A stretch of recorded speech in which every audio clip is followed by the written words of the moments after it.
السلام عليكم. ده مش مجرد موسم عادي، ده إعصار بيكشف كل الأسرار. بعد أحداث جوجيتسو كايسن الدنيا اتشقلبت والدم بقى عنوان، واللي كان ضعيف بقى سوبرمان. مفيش حد خارج من المعركة غير وهو متغير. الموسم التالت جاي يكسر قوانين، يوقع أبطال ويصنع شياطين. اللي فاكر إنه فاهم اللعبة هيكتشف إنه لسه في أول سطر من العناوين. لو مستعد تعيش الرعب والحماس للنهاية، اضرب لايك يزلزل الشاشة واشترك في القناة عشان تفضل دايما في قلب الحكاية.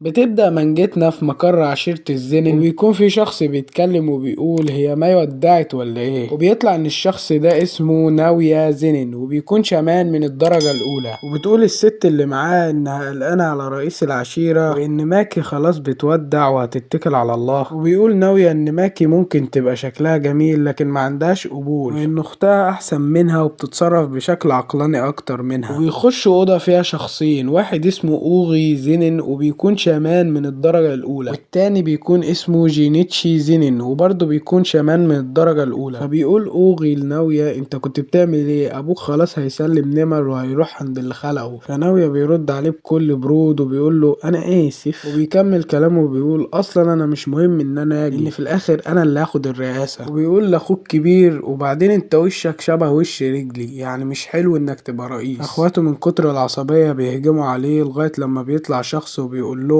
ابوكوا مات، ابوكوا مات بتعملوا ايه؟ بيطلع الوصية قدامهم عشان يشوف مين اللي هيبقى رئيس العشيرة بعد ابوهم، وبيقول ان ناوية هو اللي هيبقى رئيس العشيرة الجديد. بس مش بالسهولة دي، في شرط مهم جدا. لو حصل لجوجو ساتورو حاجة هيتولى الرئاسة ميجومي فوشيجورو، وهتنتقل جميع ممتلكات العشيرة ليه. اوبا، ده شكل الحكاية هتولع ولا ايه؟ فركز معايا يا صديقي وفتح عينيك عشان اللي جاي مش دمار، اللي جاي محتاج فشار.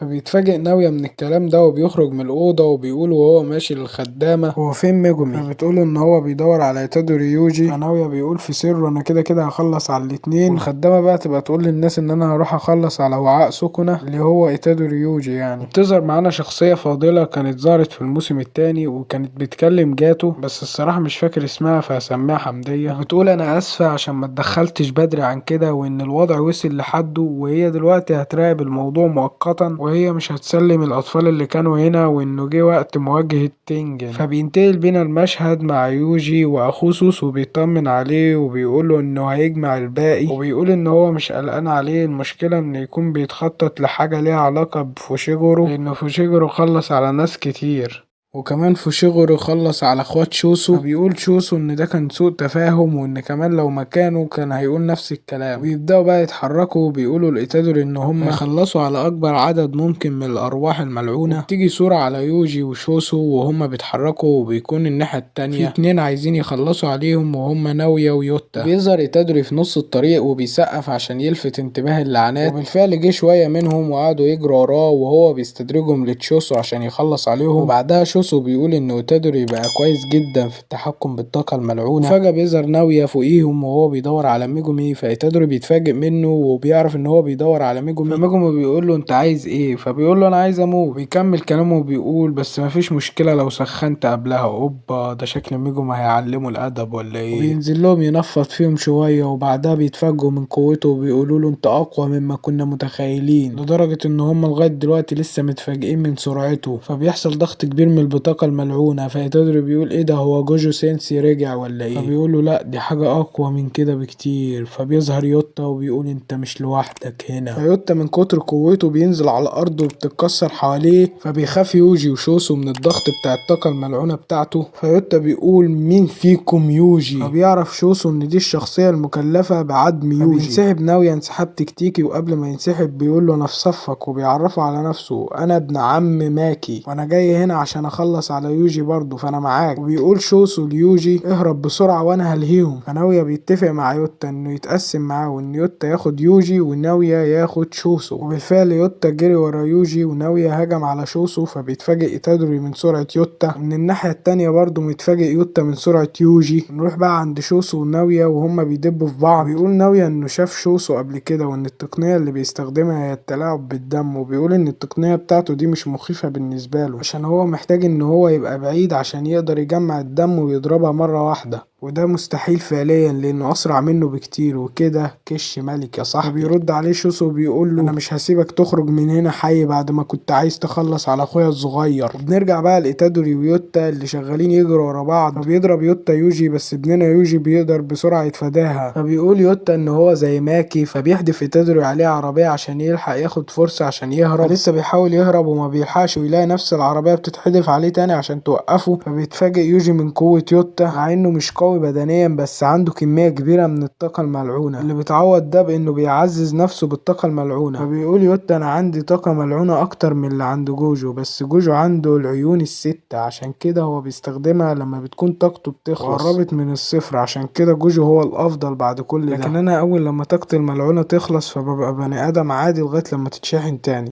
وهوبا بيهجم عليه تدري وبيحاول يتفاداه، وبيفتكر كلام تودو ان صعب شخص قوي يقرأ حركة الطاقة الملعونة. في شمال النخبة ده بيحصل عشان مقاتل النخبة بيقدر يتحكم في الطاقة الملعونة بدقة اكبر، ده اللي مخليه صعب انك تقدر تحسب الضربة جايلك منين. بس بيقول ان الشخص ده مختلف عشان الشخص ده طاقته كلها في السيف اللي معاه اللي بيطلع منه طاقة كأنه هجم عليك من كل حتة. ان المشكلة هي مش قراءة حركته، المشكلة في ان الهجوم بتاعه لو لمسه هيودع الملاعب. بس بيشجع نفسه وبيقول انه مش هينفع يودع الملاعب.